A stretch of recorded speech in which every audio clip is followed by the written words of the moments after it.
Ladies and gentlemen, brothers and sisters, the Eagles have landed. As you can see here, I've got a heat pad plugged in. You can pick this up from the Pooch DVD website. Invaluable. A lot of people do use heat lamps. I mean, I use heat lamps as well. I use heat lamp in the whelping area.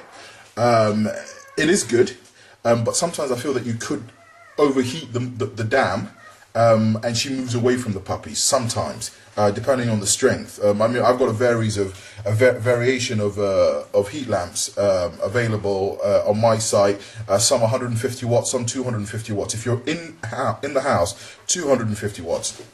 You could probably tell that I'm just mixing my words up at the moment. I'm so bloody tired. You know, it is just 7 a.m. in the morning. I've been up since 2 a.m. Listening to some crazy contractions. Now, what we can do now is just get an old towel. Get an old towel in here. And what we want to do is drape, because you can see the holes. This is not really the best container to use, but it's brought me so much luck. It's my lucky puppy container, so I use it every time. And what I've just done is, to get rid of the holes there, just drape. So this is where the puppies first go to. I've got a sealed container that I use, but this is just nice, snug, fantastically warm. You know, the puppies would be happy in there. You know, but you can use a container like this. This probably makes more sense. An old cardboard box like that, and you put the heat pad in there, and you insulate it, and you know, that will keep the puppies nice and warm. But like I said, this heat pad, don't skimp on things like this, because this is keeping the babies, the puppies' stomach nice and warm. Oh, please just bear with me. Oh, I'm so tired.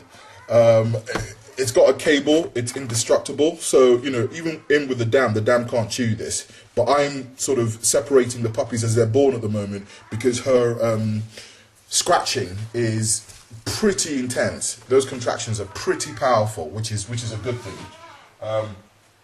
So yeah, this is nice and snug and warm. The initial aspects of your puppies coming into this world must be a wonderful experience for them. They must feel nice and warm, their belly's nice and warm, they're not shivering, because remember, at the moment they can't regulate their own temperature. So yeah, so just another tip for you. So yeah, I bought a little portable tripod so I can sort of record this for you. I mean, I'm really going to enjoy this litter. It is the last litter. So yeah, so basically the next steps I'm going to be showing you now are just steps on, you know, what to sort of do when the first puppy comes. So we will go through all of that. Just bear with me a moment.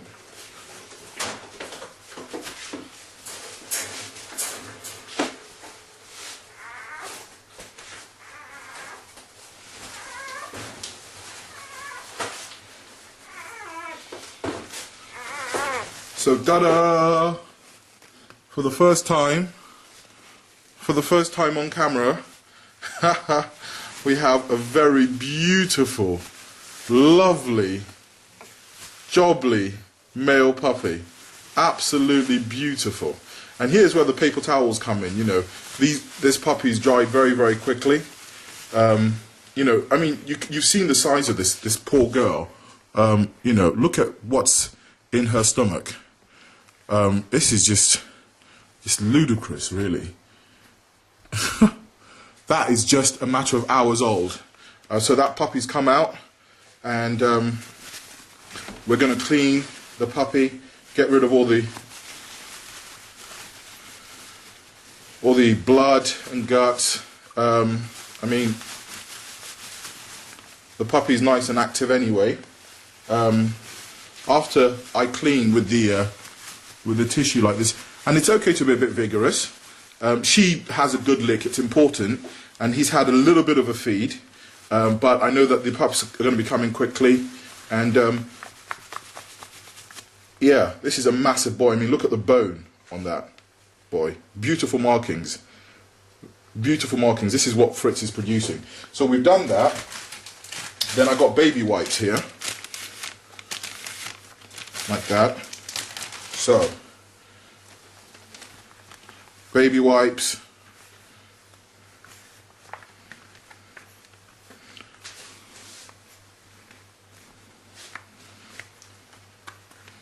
Baby wipes.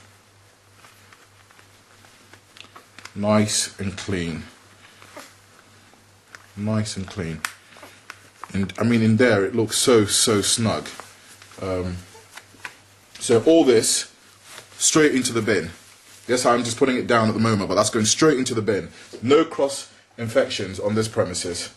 Nothing left, you know, to idle. I mean, as a guy, I think I am quite naturally quite clean anyway. And I don't know if you can see this well. Here's the umbilical. She's chewed that. Sometimes you might have to get involved. And there we go. Not too much. That's iodine. That will dry up. Within 24 hours, you'll see that that's dry. So this is a very first puppy that's come through. Absolutely massive. You know, I don't know if you can really see the magnitude of that. I mean, these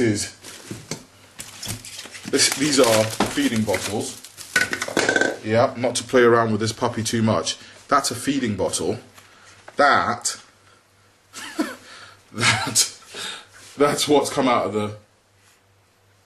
of her, the first puppy.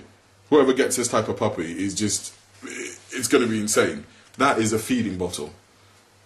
This is a 1 day old, 1 day, a 20-minute old puppy. Look at the head on that. So we put this puppy down, and as you can see, the puppy is very happy. Okay,